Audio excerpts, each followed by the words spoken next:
Okay, so today we're going to talk about a really big book, The Narrow Corridor. You might have heard of it. It puts forward this super compelling theory about why some countries get liberty and others, well, they just don't. But the big question is, does this theory actually work in the real world? We're going to dig into that using a critical review to guide us. Let's do it. I mean, this is it. This is the central question, right? It's the puzzle that has kept historians and political scientists up at night for centuries. Why do some places thrive in freedom, while others fall into tyranny or just complete chaos? What's the secret sauce? Right, so this is what the book calls liberty's central puzzle.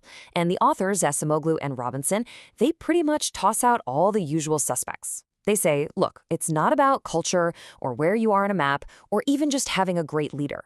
No, they think the answer is way more, well, dynamic. And here is their big idea. They argue that liberty isn't a destination you just arrive at. Instead, it exists in this constant, super delicate dance, a tug of war, really, between the power of the state and the power of the people, of society. You need both to be strong, but neither can be too strong. Okay, so this whole idea is what they call the narrow corridor theory. And honestly, the best way to get what they mean by the corridor is to first look at what happens when you're outside of it, when that balance is totally off. So on one side of the corridor, you've got what they call the absent Leviathan. Think of a place where the state is just gone. It's too weak to do anything. There's no law, no order, and what you get is anarchy, right? It's a free-for-all of violence and fear. Liberty can't possibly take root when you're just trying to survive day to day.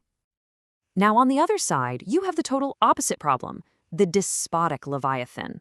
This is where the state has all the power. It's an iron fist that completely crushes society. Individual freedom, dissent, forget about it. It's all about control. And yeah, this is the classic road to authoritarianism. And that brings us smack dab in the middle to the shackled Leviathan. This is the goal. This is the narrow corridor. You have a state that's powerful enough to keep order and provide services, but, and this is the key, it's held in check. It's shackled by a society that's strong and organized enough to push back. This is the only place, they argue, where liberty really gets a chance. So this table just lays it all out nice and simple. You've got your three options. States too weak, you get chaos. States way too strong, you get tyranny. The only way to get to that narrow corridor is to have both a strong state and a strong society, working in tension with each other. It's a tough balancing act for sure. Okay, so if you manage to get into the corridor, how do you stay there?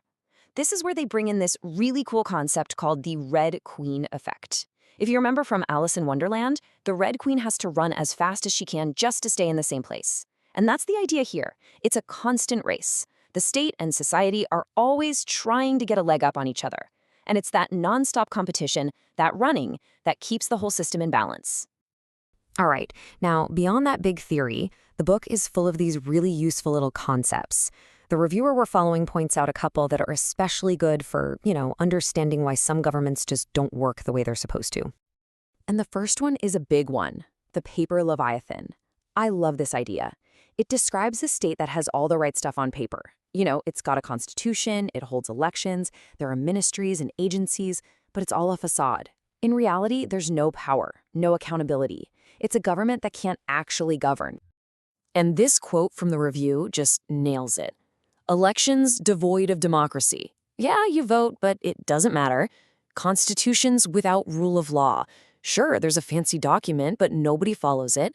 Bureaucracies absent of meritocracy, so jobs go to friends, not qualified people.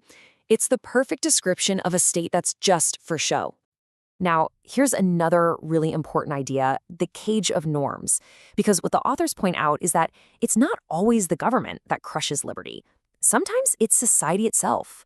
Deeply ingrained traditions or social hierarchies, like a caste system, can lock people into place and snuff out their freedom just as effectively as any dictator.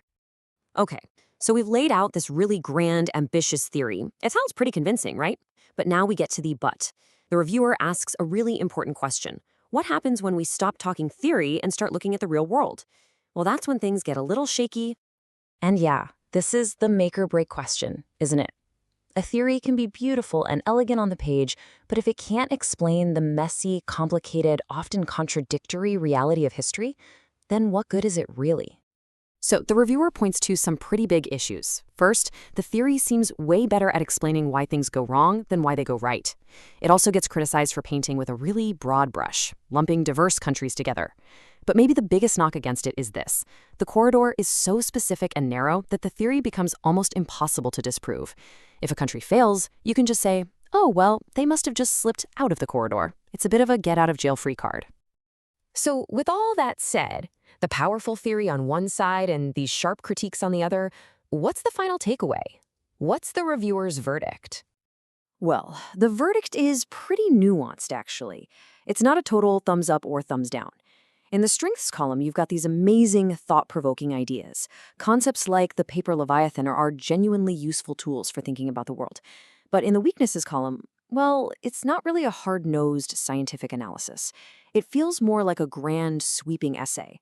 It raises a ton of great questions, but doesn't always provide satisfying answers. And this really brings us to the heart of it. Maybe the book isn't supposed to be a perfect predictive model. Maybe its real value, its greatest contribution, is in showing us just how insanely difficult it is to get into that narrow corridor and even harder to stay there. It's a powerful reminder that liberty is not a given, it's a constant, fragile, and incredibly tough struggle. And that's a pretty sobering thought to leave you with.